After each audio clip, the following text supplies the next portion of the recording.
The fiddle's strings had not sung in 3 years. Not since the day Callum Dempsey had come home from the war with a ruined hand and a heart that felt like ash in his chest. He lived alone now in the weathered farmhouse his father had built, working the fields with grim determination, his left hand still strong enough to guide the plow, even if his right remained curled and useless at his side. The neighbors had stopped visiting months ago, tired of his silence and the way he looked through them rather than at them. The fiddle hung on the wall above the cold fireplace, gathering dust and cobwebs. A ghost of the man he used to be before the war had taken everything that mattered. It was late autumn when she came. Callum was splitting wood behind the barn when he heard the unfamiliar sound of footsteps approaching from the forest road. He set down the axe carefully, his good hand moving instinctively toward the hunting knife at his belt. The war had taught him caution, even here in the borderlands where fighting had supposedly ended. The woman who emerged from the tree line was not human. She was tall, taller than most men Callum had known, with broad shoulders and a powerful build that spoke of strength earned through hard use.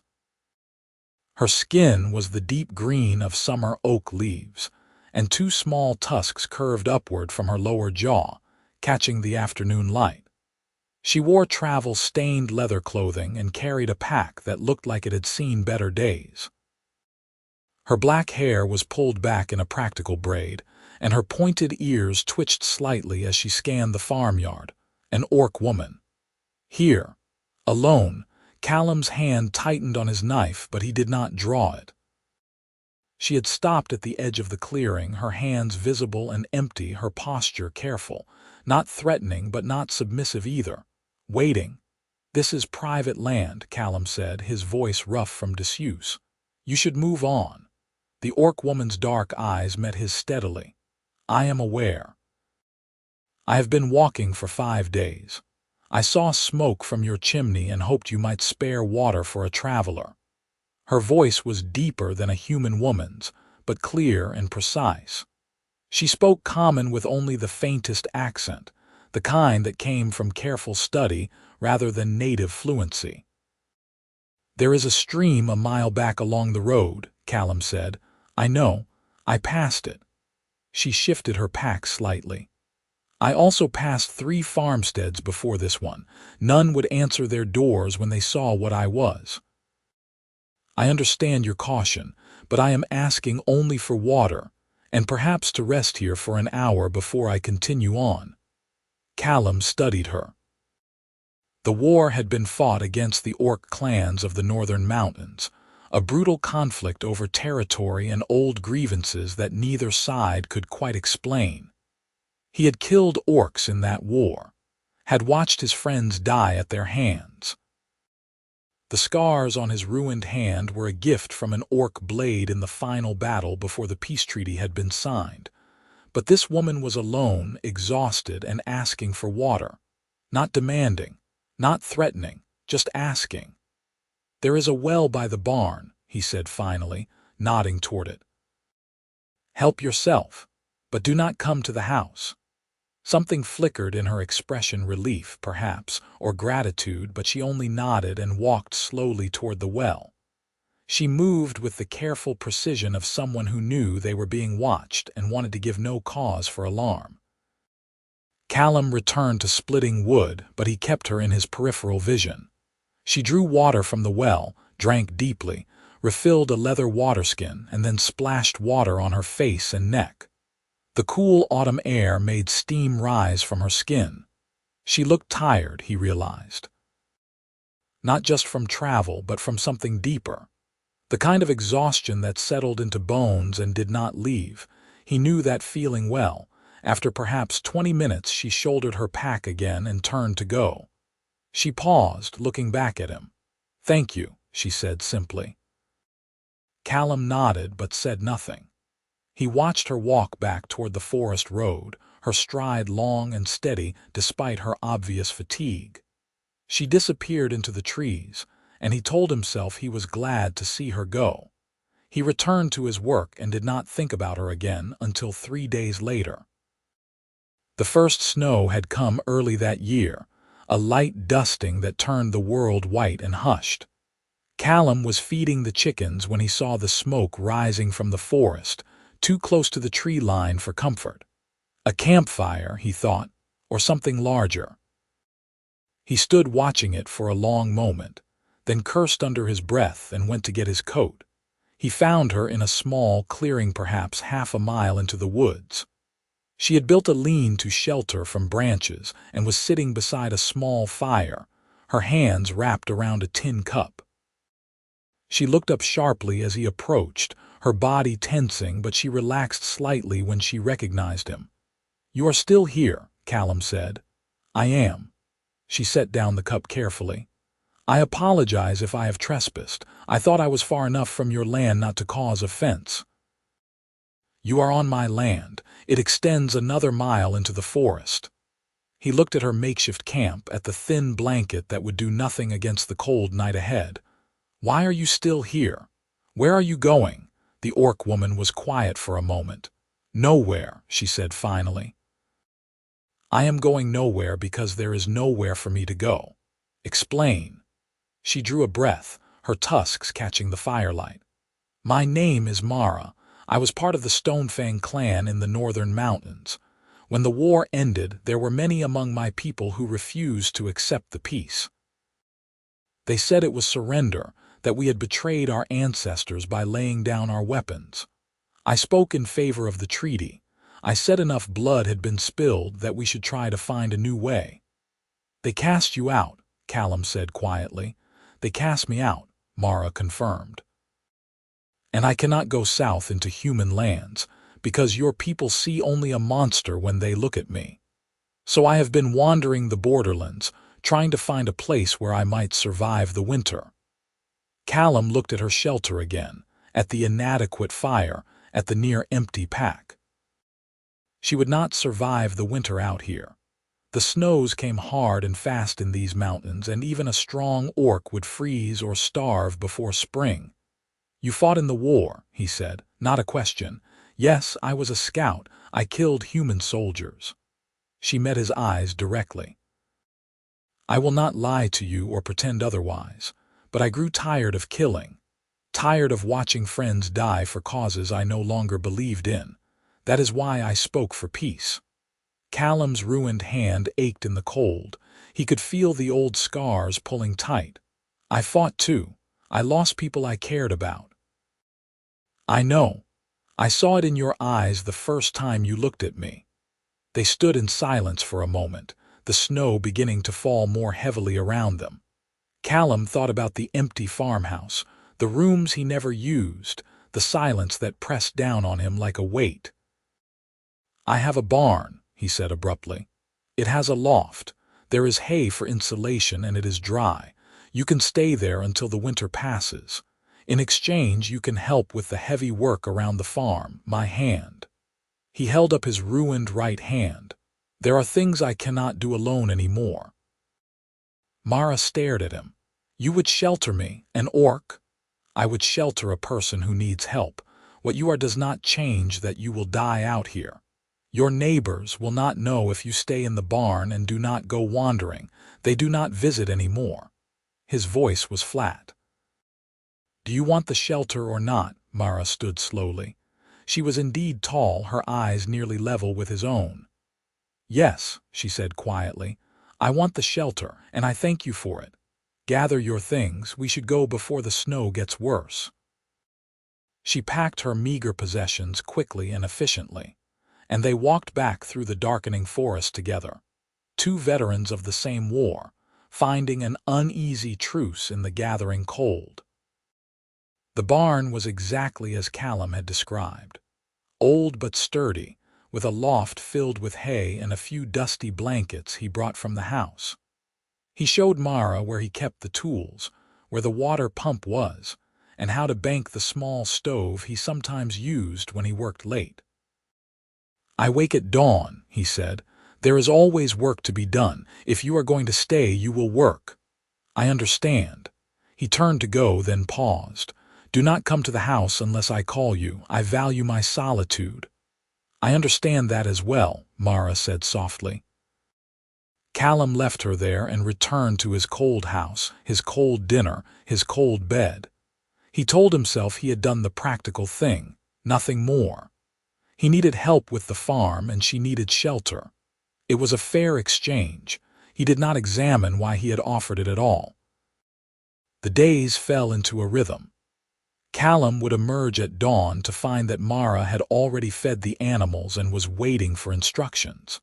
She was a tireless worker, her orc strength making light work of tasks that would have taken him hours with his damaged hand.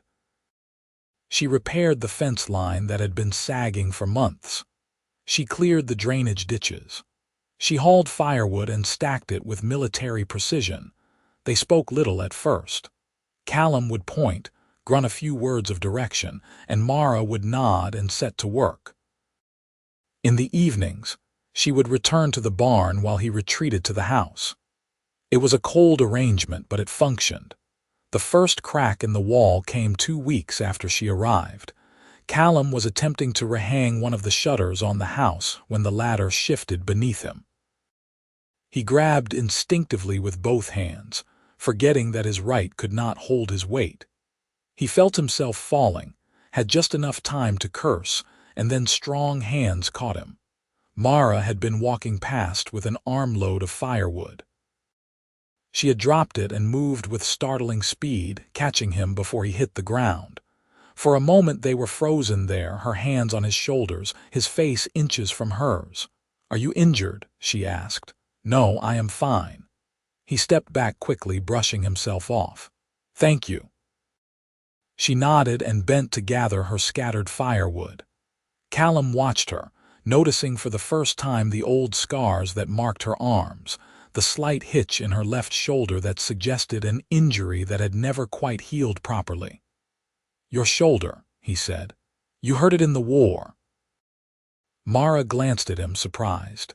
"Yes, a cavalry charge in the valley of Thornreach. My shield arm was broken. It healed, but it is not what it was." Thornreach. Callum had been at Thornreach. The memory came rushing back. The chaos of battle, the screams, the blood in the snow. "I was there," he said quietly. "I was in the 3rd Infantry Division. We held the ridge above the valley." Mara straightened slowly, her expression careful. "I remember the ridge. We could not take it, lost many warriors trying. We lost many holding it." They looked at each other, and something unspoken passed between them. Recognition, understanding, the knowledge that they had been enemies once, separated by nothing more than the accident of birth and the decisions of leaders neither of them had ever met. "I am sorry," Mara said finally. "For what was done, for what I did." Callum shook his head. "We both did what we were told to do, what we thought we had to do. The war is over." "Is it?" Mara's voice was soft. "You still dream of it, I think. I hear you sometimes at night from the barn. You cry out in your sleep." Callum felt heat rise in his face. "That is none of your concern. I dream too, of battles, of faces I will never forget." She picked up the last of the firewood. "The war may be over, Callum Dempsey, but it is not gone, not for people like us." She walked away before he could respond, leaving him standing alone in the cold afternoon light. That evening, for the first time since she arrived, Callum brought dinner to the barn. It was nothing elaborate: bread, cheese, and dried meat, but it was more than the rations Mara had been eating from her dwindling supplies. He knocked on the barn door and entered without waiting for an answer. Mara looked up from where she sat in the hay, surprise clear on her face. "Is something wrong?" "No, I brought food." He held out the bundle awkwardly. "You have been working hard. You should eat properly." She took the food slowly, as if afraid it might disappear. "Thank you. You did not have to do this." "I know." He hesitated, then sat down on an overturned crate. "You were right. About the dreams. I do not sleep well, nor do I." They sat in silence for a moment, and then Callum said, "Tell me about your clan. What was it like before the war? Mara's expression softened slightly. It was good. We lived in the high valleys, raised goats, and grew mountain barley. My father was a hunter, my mother a weaver. I had 2 brothers. One died in the war, the other stayed with the clan when they cast me out. I am sorry. And your family, gone. My mother died when I was young. My father lived long enough to see me go to war, but not long enough to see me come home. He would have been glad of that, I think. He would not have wanted to see what the war made of me. What did it make of you? Callum looked down at his ruined hand. A man who cannot do the things he used to do. A man who put down his fiddle and does not know how to pick it up again. You play the fiddle, played, past tense. I cannot hold the bow properly any more.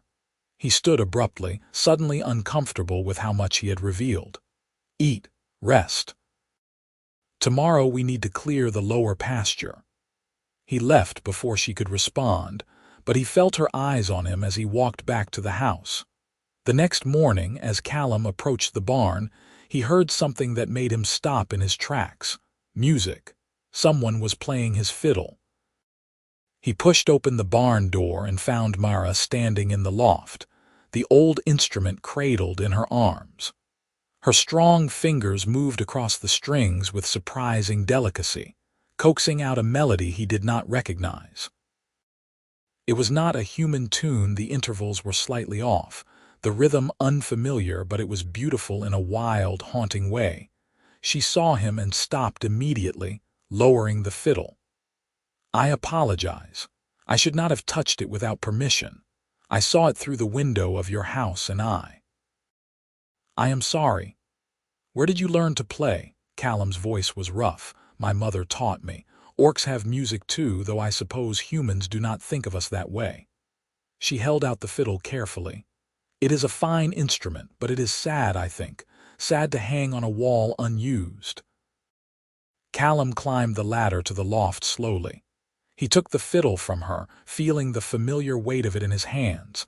The wood was still smooth, still perfect. Only he had changed. I cannot play any more, he said. My hand will not do what needs to be done. Mara was quiet for a moment, then said, May I see? Your hand. He hesitated, then held it out.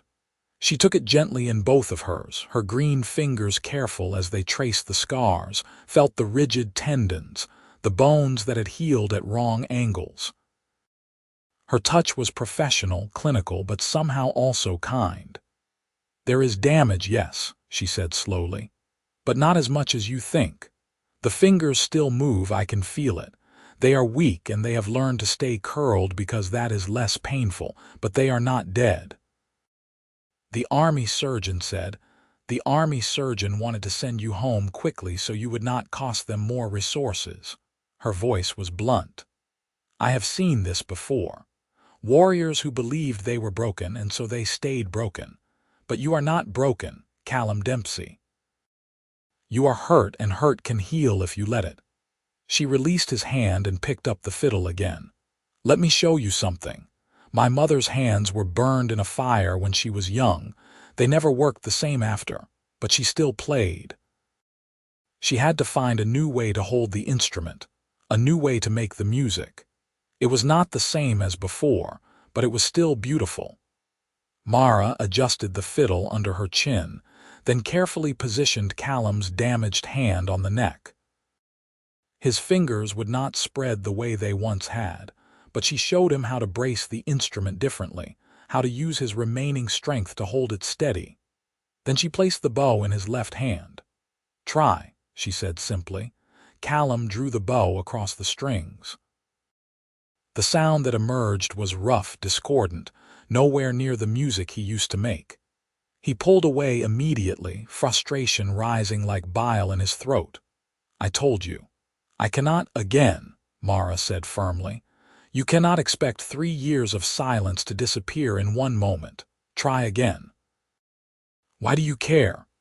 Because I know what it is like to lose a part of yourself in the war, and I know that sometimes all we need is someone to tell us we are not as lost as we believe.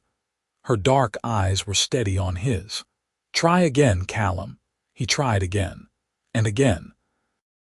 For an hour, Mara stood beside him, patiently adjusting his grip, showing him how to compensate for what he had lost, encouraging him when he would have given up.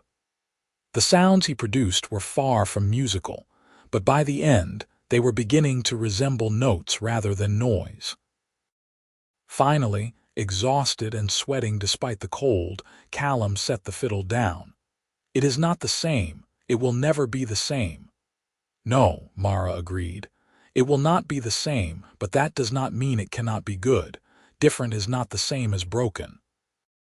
She climbed down from the loft and returned to her work, leaving Callum alone with the fiddle and the strange, fragile hope that had begun to kindle in his chest. The days grew colder, and the work on the farm continued. But something had shifted between them. Callum found himself seeking out Mara's company, asking her opinion on things he would once have decided alone. They took their meals together sometimes. In the barn, or at the kitchen table in the house, Callum had stopped insisting she stay away. They talked about the war sometimes, but more often they talked about other things. Mara told him stories of orc culture, of the songs and traditions of her people. Callum taught her the names of human constellations and how to predict the weather by watching the birds. They discovered a shared love of terrible puns and an equally shared inability to cook anything more complex than stew. And every evening, Callum practiced the fiddle. His progress was slow and often frustrating, but Mara was always patient, always encouraging. She would sit and listen, sometimes offering suggestions, sometimes simply being present.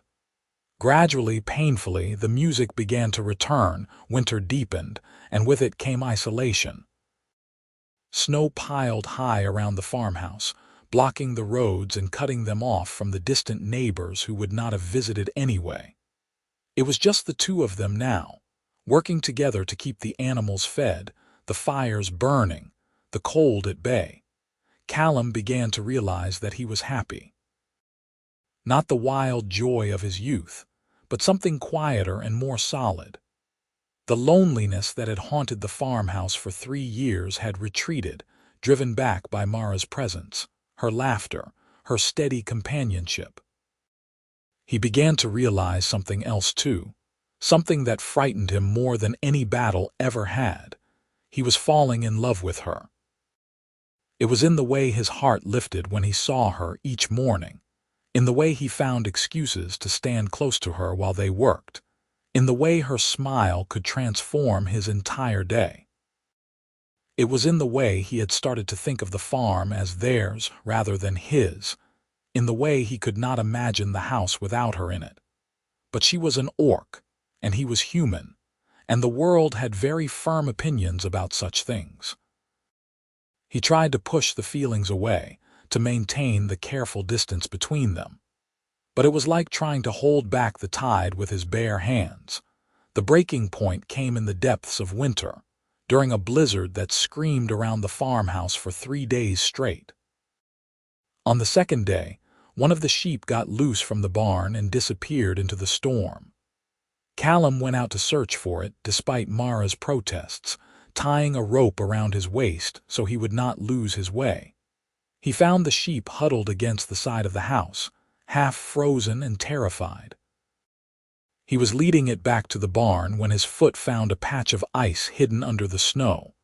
He went down hard, his head striking the ground with a force that sent sparks across his vision. The last thing he remembered was the sound of the wind and the distant echo of Mara calling his name. He woke to warmth and the smell of wood smoke. He was in his own bed, covered with every blanket he owned and some he did not recognize. His head throbbed viciously, and when he tried to sit up, gentle hands pressed him back down. "Be still," Mara said. Her face swam into focus above him, tight with worry. "You hit your head. You have been unconscious for hours. The sheep is fine. I brought both of you in." She touched his forehead carefully, checking for fever. "You are lucky. The cold could have killed you." Callum realized slowly that she was sitting on the edge of his bed, that she had been here the entire time, watching over him. "You should not have risked yourself for a sheep." "I should not have risked myself." Mara's voice rose slightly. "You are the one who went out into a killing storm." "What were you thinking?" "I was thinking I could not afford to lose livestock." "And what about me? Did you think about what it would do to me to find you frozen in the snow?" Her eyes were bright, and he realized with shock that she was crying. Orcs could cry, he thought distantly. He had not known that. "Did you think about that, Callum?" "Mara, I cannot do this again. I cannot watch another person I care about die. I cannot," she broke off, turning away, her shoulders shaking. Callum sat up despite the pounding in his head and reached for her. "Mara, look at me." She turned back slowly, and he saw everything in her face that he had been trying to deny in himself. The fear, the longing, the love. "I care about you too," he said quietly. "More than I should, more than is wise." "Why is it unwise to care?" "Because you are an orc and I am a human, and the world will not accept it.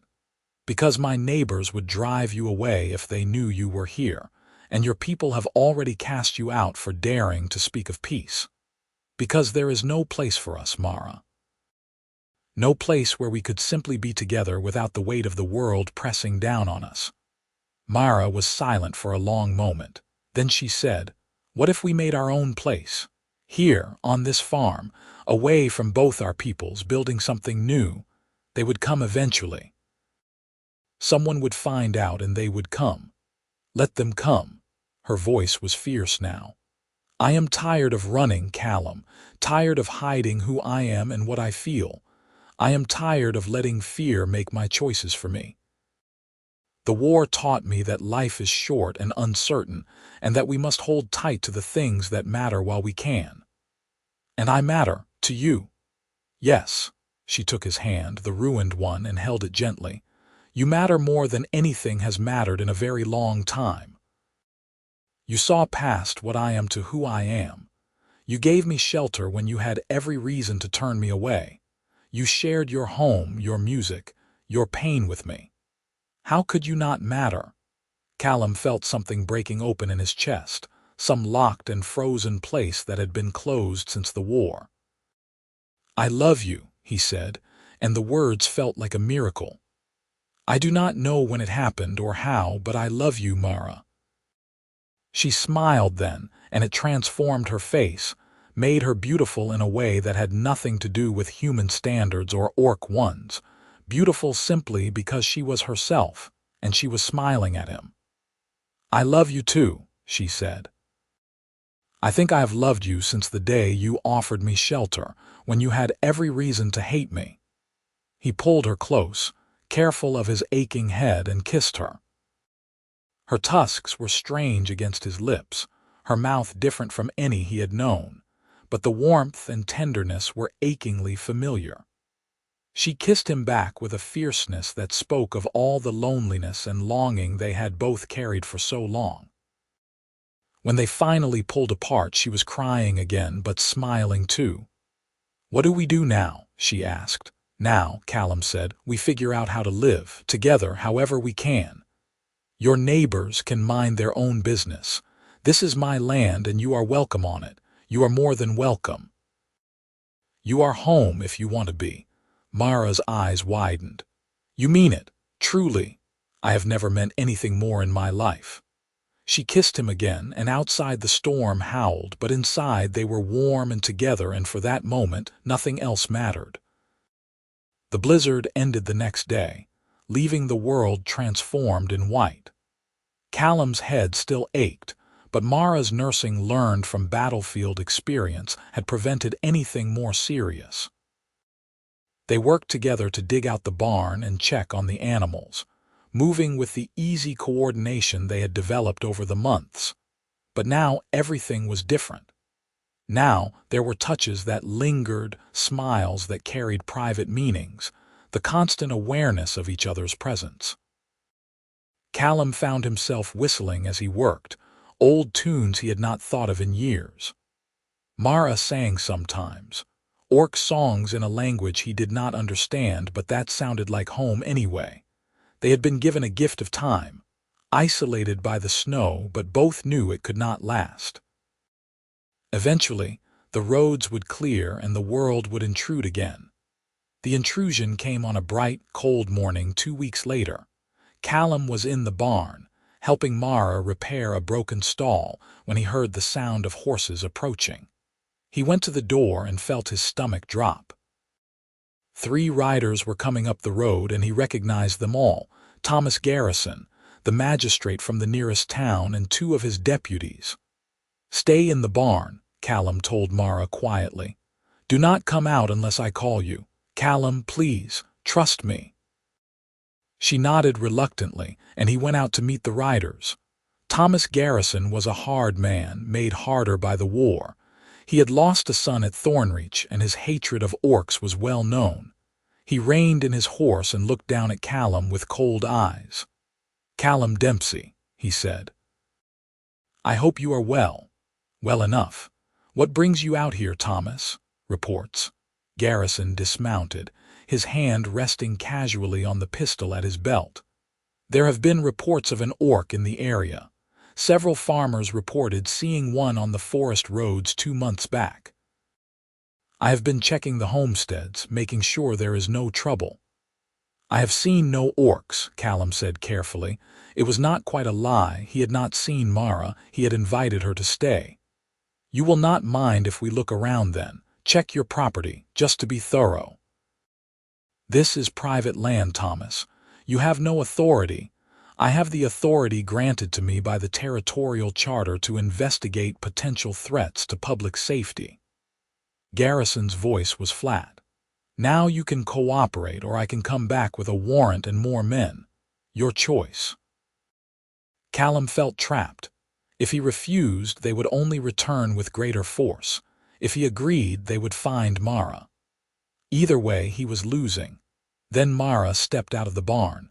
She walked with her head high, her shoulders back, every inch a warrior despite her worn work clothes. The deputies reached for their weapons, but Garrison held up a hand, stopping them. "Well," he said quietly, "I suppose the reports were accurate after all." "I am Mara of the Stonefang clan," Mara said, her voice clear and strong. "I am living here with Callum Dempsey's permission. I have broken no laws and threatened no one." "You are an orc," Garrison said, as if that explained everything. "And this is human territory. The treaty specifies that orcs who wish to live peacefully in border regions may petition for residency status." Mara interrupted. "I am familiar with its terms. I was one of those who argued for its ratification among my people." Garrison's eyes narrowed. "You were at the treaty negotiations." "I was a junior scout, but yes, I was present. I spoke in favor of peace. My clan cast me out for it." "A likely story." "More likely you are a spy or an infiltrator. She is a farmhand," Callum said, stepping forward. "I hired her to help with the work. My hand was injured in the war, as you can see. I needed assistance and she needed shelter. It is a fair exchange and hurts no one. You hired an orc." Garrison's voice dripped with contempt. "You brought the enemy into your home, Callum. What would your father say?" "My father is dead and I make my own choices. Mara has done nothing wrong. She has worked hard and kept to herself. There is no cause to drive her away." "There is every cause. She is a danger to the community. She is the only reason my farm is still running." Callum's voice rose, anger overcoming caution. "She has repaired fences, tended animals, cleared fields. She has worked tirelessly and asked for nothing but a place to sleep and food to eat. If that makes her dangerous, then half the farmhands in the territory are dangerous too. It is not the same and you know it." Garrison looked at Mara with undisguised hatred. "I lost my son to orc raiders, Callum, lost him at Thornreach. You were there. You know what they did." "I was there," Callum said quietly. "I saw what we did to each other, Thomas. I saw humans and orcs both die for reasons that seemed important at the time and meaningless now. The war is over. We signed a treaty. We promised to try for peace. How can we do that if we refuse to see each other as anything but enemies? Peace does not mean bringing them into our homes. Why not? If we cannot trust each other enough for that, then what good is the peace we signed? Garrison was silent for a long moment. Then he said, "The community will not accept this. When word spreads that you are harboring an orc, there will be consequences for both of you. Let there be consequences then. I will not drive her away. She has done nothing to deserve it." Callum, Mara started, but he shook his head. "No. I meant what I said before. This is your home if you want it. I will not abandon you the moment things get difficult." Garrison looked between them, and something shifted in his expression. Understanding, perhaps, or recognition. "This is not just about farm work, is it?" he said slowly. "You care for her, this orc?" Callum met his eyes steadily. "Yes, I care for her." "Then you are a fool. An orc lover will have no place in this community. They will drive you out along with her. Then I will leave, but I will not betray her." Garrison shook his head slowly. "I should arrest you both. The magistrate has authority to remove threats to public order. We are not a threat. We only want to be left alone." For a long moment no one spoke. The deputies watched Garrison, waiting for orders. Mara stood motionless, ready for whatever came. Callum felt his heart pounding, but he did not look away. Finally, Garrison sighed. "I did not want this war, Callum. I wanted my son to grow up safe, to take over the family mill, to give me grandchildren. The orcs took that from me. I have carried that hatred for 3 years, and it has eaten at me like poison." He looked at Mara. "You say you argued for peace. I did. I lost my clan for it, my family, everything I knew. Why? Because I was tired of death. Tired of seeing young warriors go out full of fire and come back broken or not at all. Tired of mothers mourning sons, of children growing up without fathers.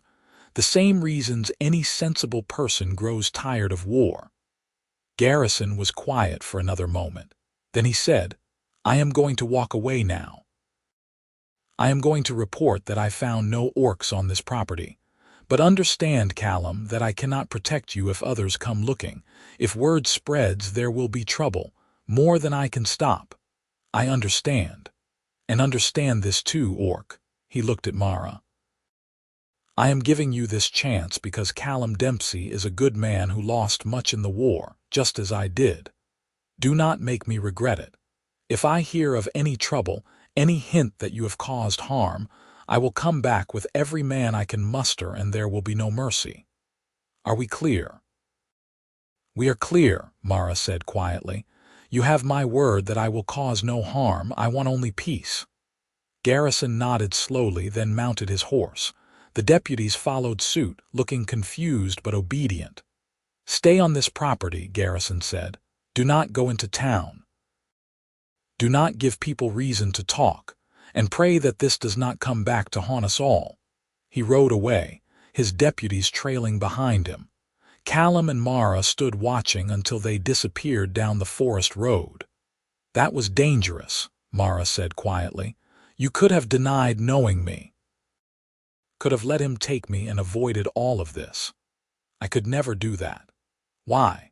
You have so much to lose. Your farm, your place in the community." Callum turned to her and took her hands in his. "Because somewhere along the way, you became more important to me than any of that. I told you I love you, Mara. That means I stand with you no matter what comes." She pulled him close, her arms strong around him. "I do not deserve you," she whispered. "Yes, you do. We both deserve a chance at happiness after everything we have been through." They stood there for a long time, holding each other against the cold and the uncertainty, finding strength in their shared presence. Garrison had warned them to stay on the property, and they did. The winter passed slowly, and spring came with its usual rush of work. They planted crops together, repaired the winter damage, tended the animals. It was hard work but satisfying, and they fell into bed each night exhausted and content. Callum's fiddle playing improved steadily. His damaged hand would never be what it once was, but Mara had been right. Different was not the same as broken. He learned to play in a new way, and the music that emerged was strange and beautiful, a blend of human melodies and the orc songs Mara taught him. They played together in the evenings, Mara's deep voice weaving around the fiddle's cry, creating something neither culture could claim as its own. It was their music, born of their shared experience, and it felt like hope, but the peace could not last forever. In late spring, Callum made the mistake of going into town for supplies. He needed seed for the late planting and some tools that could not be improvised. He went early in the morning, hoping to avoid most people, but luck was not with him. He was loading his wagon when he heard a voice behind him. "Callum Dempsey, I heard an interesting story about you." He turned to find Marcus Hartford standing there. Marcus was a wealthy landowner, a man who had made a fortune supplying the army during the war and had strong opinions about how the peace should be maintained. Those opinions did not include tolerance for orcs. "Marcus," Callum said neutrally, "what story would that be?" "That you are sheltering an orc on your property. That you and she are living as man and wife, spitting on every human who died fighting those savages." Callum felt anger rise in his chest, but he kept his voice level. "What I do on my own land is my own business. Not when it threatens the community. Not when it gives orcs the idea that they can waltz into our territory and take what they want. Mara has taken nothing. She works hard and bothers no one. Mara, is it? You are on familiar terms with this creature." Marcus's voice dripped with scorn.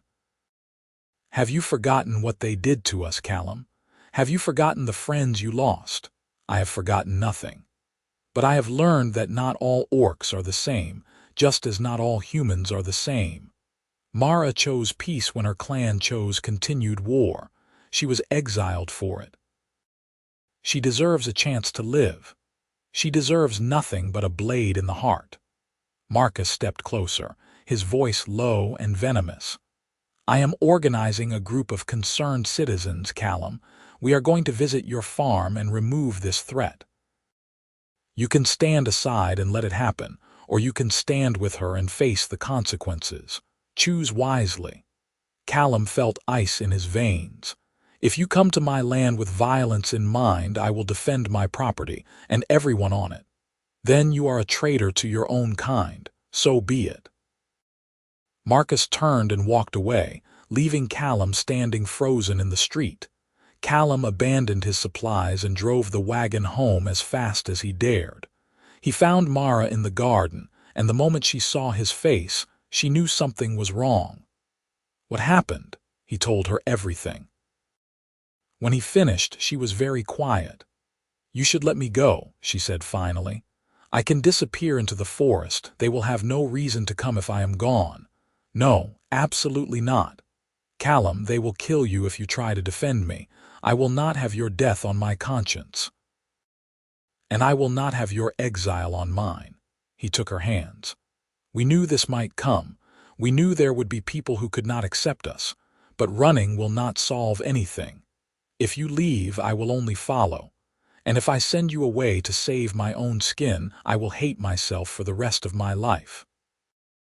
"Then what do we do?" Callum thought hard. "We prepare, and we hope." They spent the next 2 days making ready. Callum cleaned his old army rifle and the shotgun his father had owned. Mara fashioned a spear from a sturdy pole and a knife blade, her hands moving with the muscle memory of a warrior. They reinforced the doors and shutters, laid in extra water and food, prepared for a siege if necessary. But Callum also did something else. He wrote a letter to Thomas Garrison, explaining what was happening and asking for help. He had no idea if the magistrate would respond, but it was worth trying. The attack came 3 days after Callum's trip to town. They arrived at dusk, a dozen men on horseback, led by Marcus Hartford. They carried torches and weapons, and their faces were hard with righteous anger. Callum and Mara watched them from the farmhouse window, standing close together. "Last chance, Callum," Marcus shouted. "Send the orc out and we will let you live." Callum opened the door and stepped out onto the porch, his rifle in his hands. "Leave my property, Marcus. You have no right to be here. We have every right to protect our community from monsters. Mara is not a monster. She is a person, and she is under my protection." "Then you will die with her." Marcus raised his torch. "Burn them out, boys." The men surged forward, and Callum fired a shot over their heads. The crack of the rifle echoed across the farm, and the men stopped, startled. "The next shot will not miss," Callum said quietly. "I am a veteran of the war. I know how to kill, and I will do it to defend my home. Leave now." For a moment he thought they might actually listen, but then one of the men, braver or more foolish than the others, threw his torch. It arced through the air and landed on the porch, flames spreading quickly across the dry wood. Callum fired again, this time aiming at the ground near the man's feet. The bullet kicked up dirt and gravel, and the man stumbled back with a cry. But the others were advancing now, emboldened by numbers. Then Mara was beside him, her spear ready. "Get back inside," Callum said urgently. "You do not need to fight." "I have been fighting my whole life," Mara said. "I will not stop now." The first man to reach the porch met the point of her spear and fell back cursing, blood streaming from a gash in his arm. Callum fired again, trying to slow the advance without killing anyone. But there were too many, and the flames were spreading. Then, miraculously, they heard the sound of more horses approaching. Thomas Garrison came galloping up the road with a dozen armed men behind him. He reined in hard between the mob and the farmhouse, his pistol drawn. "Stand down," he roared. "Stand down in the name of the territorial authority." Marcus Hartford wheeled his horse around angrily. "This does not concern you, Garrison. This is a matter of community safety. This is a matter of the law, Hartford, and I am the law in this territory. You are on private property with weapons drawn and torches lit. That is arson and attempted murder, and I will shoot the next man who advances. That orc is a threat. That orc has broken no laws. She has harmed no one. And Callum Dempsey has the right to employ whoever he chooses on his own land. Now you will disperse immediately, or I will arrest every man here for unlawful assembly and assault. You would side with an orc lover over your own kind. I would side with the law over mob rule." Garrison's voice cracked like a whip. "The war is over, Marcus. We signed a treaty. We promised to try for peace, and that means giving it an actual chance, not burning down our neighbors' homes because we do not like their choices. You lost a son to these monsters. I know what I lost." For the first time, Garrison's voice broke slightly. "I know exactly what I lost, Marcus. And I know that more hatred, more violence, more death will not bring him back. It will only create more widows, more orphans, more men like us carrying rage that poisons everything we touch." He looked at his men, then back at the mob. "I am giving you one chance to leave peacefully. After that there will be arrests. Choose now." The silence stretched out. Then, slowly, one of the men lowered his torch and turned his horse around. Another followed, then another. Marcus sat rigid, fury written on his face, but even he could see that the moment had broken. "This is not over," he said quietly. "Yes," Garrison said wearily. "It is. Go home, Marcus. Go home and find a better way to honor your dead than by creating more of them." Marcus spat on the ground, then rode away, his remaining followers trailing after him. Garrison sat his horse for a moment longer, then dismounted and walked to the porch where Callum and Mara were frantically stamping out the flames. "You are lucky I got your letter in time," he said. "Thank you," Callum said simply. "You saved our lives." "Maybe." Garrison looked at Mara. "You fought well, held them off without killing anyone. That took discipline." "I've had enough of killing," Mara said quietly. "I only wanted to protect my home, your home." Garrison shook his head slowly. "A few months ago I would have said that was impossible. An orc calling a human farm her home.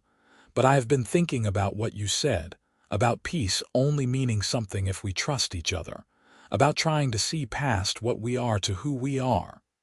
He pulled a paper from his coat. "This is a residency permit. It grants you legal status to live and work in this territory.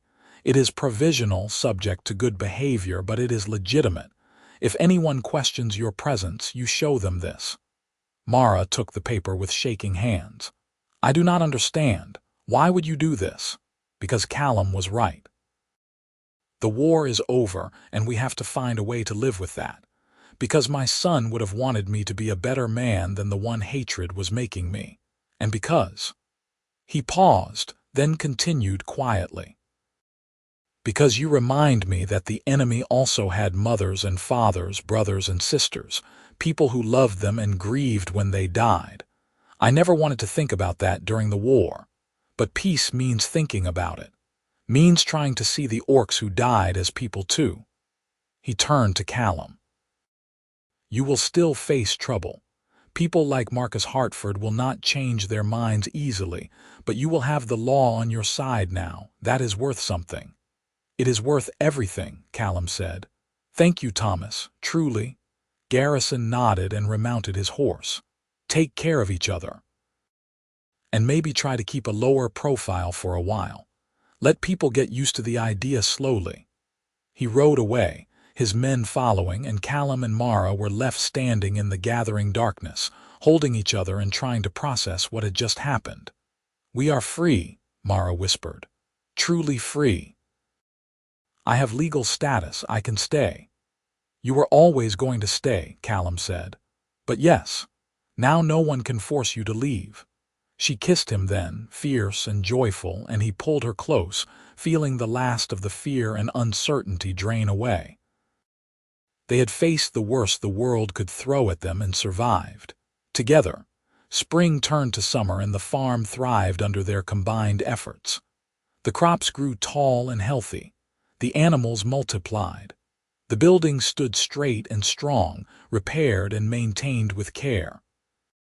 Word of Mara's presence spread through the territory, but Garrison's support had taken the teeth out of the opposition.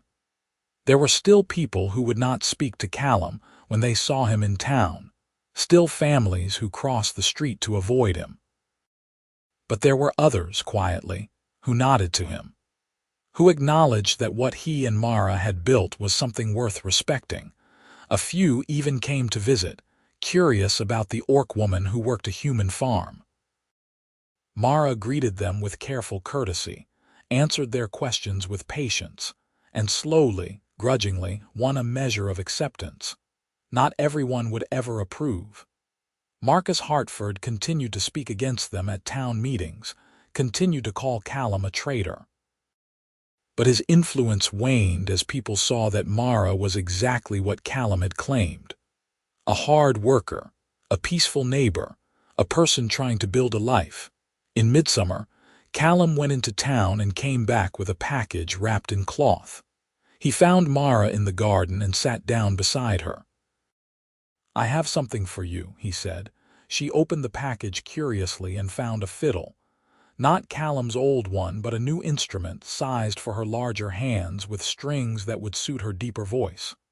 "I cannot accept this," she said, stunned. "It is too much. It is exactly right. You gave me back my music, Mara. Let me give some to you. Besides, we sound good together. We should both have instruments." She ran her fingers over the wood, her expression soft. "I have not had a fiddle of my own since I left my clan. I thought I never would again. Now you do." And now we can play together properly." That evening, they sat on the porch and played as the sun set over the fields. Callum's fiddle sang its relearned melodies, and Mara's answered in the deeper tones of orc music. The sounds wove together, creating something entirely new, something that belonged to neither culture but to both. A few neighbors, passing on the road, stopped to listen. They did not approach, but they listened, and in the gathering twilight the music spoke of things that words could not. Of peace and partnership, of finding beauty in difference, of love that crossed every boundary the world tried to impose. As autumn approached again, marking a full year since Mara had first arrived, Callum knew what he wanted to do. He found her in the barn one evening, brushing down one of the horses. He watched her for a moment, this strong, brave, beautiful woman who had transformed his life so completely. "Mara," he said, "I want to ask you something." She turned, smiling. "What is it?" He pulled a ring from his pocket. It was simple, made by the blacksmith in town from silver and a small green stone that reminded him of her eyes. "I want you to marry me. I know it will be complicated. I know not everyone will accept it, but I want to build a life with you, officially and permanently. I want the world to know that you are mine and I am yours." Mara stared at the ring, tears welling in her eyes. "Callum, marriage between humans and orcs is not recognized in most territories. Then we will find a territory that recognizes it, or we will simply declare it ourselves. I do not care about legal documents, Mara. I care about you, about us, about making a promise to each other that we will face whatever comes together." She took the ring with shaking hands and slipped it onto her finger. It fit perfectly. "Yes," she whispered. "Yes, I will marry you, however we have to do it, wherever we have to go. Yes." He pulled her into his arms and kissed her, and she kissed him back with all the passion and tenderness that had grown between them over the long months. They were married a month later, in a small ceremony on the farm. Thomas Garrison officiated, using his authority as magistrate to make the union legal under territorial law. It was a small gathering. A few neighbors who had become friends, a couple of Garrison's deputies who had helped defend the farm, and one surprise guest. An orc woman arrived the morning of the ceremony, tall and weather-worn with gray streaking her black hair. She approached Mara cautiously.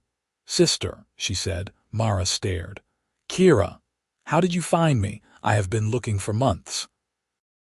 I heard rumors of an orc living openly on a human farm, and I hoped." Kira's voice broke. "I hoped it might be you. The clan was wrong to cast you out, Mara. Some of us knew it even then, but I was too afraid to speak. I have regretted it every day since. You came all this way to tell me that. I came to ask if you would forgive me, and to see if there is room in your new life for family." Mara embraced her sister, both of them crying. "There is always room. You are welcome here, Kira, always." Kira stayed for the ceremony, standing as Mara's witness. It was a simple affair. Garrison read the traditional words, Callum and Mara spoke their vows, and they exchanged rings. There was no grand celebration, no elaborate feast, just a gathering of people who cared about them, sharing simple food and witnessing their commitment to each other. But when Callum and Mara played their fiddles together that evening, creating their unique blend of human and orc music, it felt like the whole world was celebrating with them. Kira stayed for a week, helping with the harvest and learning about Mara's new life. She was amazed by what they had built, by the acceptance they had won from at least some of the human community. "You have done something remarkable," she told Mara on the day she left. "You have built a bridge between our peoples. It is small and fragile, but it is real. Others will follow, I think. Other orcs who are tired of fighting, other humans who are ready for peace. You have shown them it is possible." After Kira left, promising to visit again in the spring, Callum and Mara settled into their life as a married couple. The work continued. Farms never stopped needing attention, but it felt different now, more settled, more permanent. This was not just Callum's farm that Mara helped with. It was their farm, their home, their future. Winter came again, and with it the anniversary of their first meeting. Callum had never forgotten that day, when a desperate orc woman had appeared in his yard asking for water. He had been so close to turning her away, so close to letting fear and old wounds dictate his choices. "What are you thinking about?" Mara asked. They were sitting by the fire, her head on his shoulder, his ruined hand resting comfortably in hers. "I am thinking about how grateful I am that you came here, that you asked for water instead of just moving on, that you stayed. I am grateful too. You gave me more than shelter, Callum. You gave me a reason to believe in peace again, a reason to believe in humanity, both yours and mine." He kissed the top of her head. "Play something for me." She picked up her fiddle and began to play, and Callum closed his eyes and listened. The music washed over him, beautiful and strange and completely theirs. It spoke of war and peace, of loss and healing, of two people from different worlds finding each other against all odds. The fiddle that had hung dusty on the wall since the war now sang every evening, joined by its companion in an orc woman's hands. Together, they created something neither culture could have made alone. A harmony born of difference, strengthened by love, sustained by the simple courage to choose hope over hatred. Outside, snow began to fall again, blanketing the world in white. But inside the farmhouse by the warm fire, Callum and Mara played their music and dreamed of the spring to come, of the crops they would plant, of the life they would continue to build together. The war was over. The fighting was done.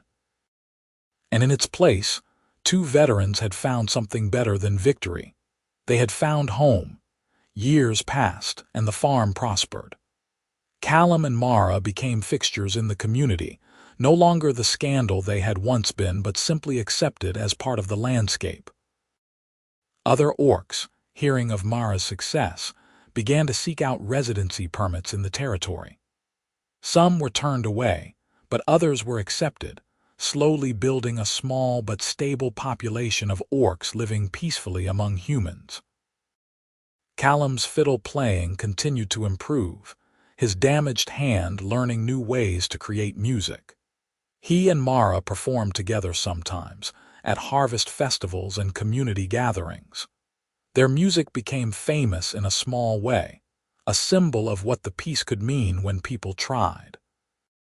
Mara's sister Kira visited often and eventually brought others, orc craftspeople, traders, families looking for a fresh start. A few settled near the farm, building their own homesteads with Callum and Mara's help. The beginnings of a true mixed community began to take shape. There were still challenges. Marcus Hartford never forgave or forgot, and there were others like him who clung to their hatred. Occasionally there was trouble, vandalism, threats, the odd confrontation. But Thomas Garrison and the growing number of people who believed in the peace stood firm. And slowly, painfully, the territory began to change. Callum and Mara talked sometimes about having children, about what it would mean to raise half-orc children in a world that was not quite ready for them. It was a daunting prospect, but they were willing to try, to continue building the bridge Kira had described. But whether they had children or not, they had already created something that would outlast them. Proof that the old hatreds did not have to define the future, that people from different worlds could find common ground, that love was stronger than fear if you were brave enough to choose it. On a spring evening 5 years after their marriage, Callum and Mara sat on their porch, watching the sun set over fields they had planted together. The fiddles rested beside them, well used and well loved. Mara's hand was warm in Callum's, her presence as natural as breathing. Do you ever regret it? Callum asked quietly. Leaving your clan, coming here, choosing this life? Mara thought for a moment, then shook her head. Never. This life is hard sometimes, yes. But it is mine, truly mine, in a way nothing was before. I chose it. I chose you. And I would choose the same again, 1,000 times over. Even with all the trouble it has brought, especially with all the trouble. Easy things are not worth having, Callum. You taught me that when you refused to give up on your music, when you worked every day to heal what the war had broken. We have built something beautiful here, something that matters. How could I regret that? Callum pulled her close, feeling the solid warmth of her against him. I love you, he said simply. I love you too. Always. They sat together as the stars came out, as the night birds began their songs, as the world turned toward darkness, and then, inevitably, toward dawn again. The war was a memory now, growing more distant with each passing year. The pain remained, some wounds never fully healed, but it no longer defined them. They had found a different story to tell, a story of healing and hope, and the stubborn, beautiful courage it took to love across every boundary. The fiddle on the wall had been silent for so long, a monument to loss and pain. But when the orc woman had tuned it and asked him to remember, she had asked him to remember not just the war, but everything else too. The music, the joy, the life that had existed before and could exist again. Callum had remembered, and in remembering, he had found a way forward, into a future he could never have imagined when he first came home broken from the war. The fiddle sang now, every evening, joined by its mate in the hands of the woman he loved. Together, they made music that spoke of second chances and new beginnings, of wounds that healed and bridges that could be built, of love that was strong enough to transform the world. And in a small farmhouse on the borderlands, two people who had every reason to hate each other had chosen instead to love, and in that choice, had found something worth more than all the wars ever fought. They had found home and peace and the simple, profound joy of being together. The music played on into the night, a song of hope that would echo long after the players were gone, a promise that even the deepest divisions could be healed if people were brave enough to try. And so Callum Dempsey and Mara of the Stonefang clan lived out their days on the farm they had built together, surrounded by the community they had helped create, making music that celebrated everything they had overcome and everything they had become. The war was over. The fiddle had been silent.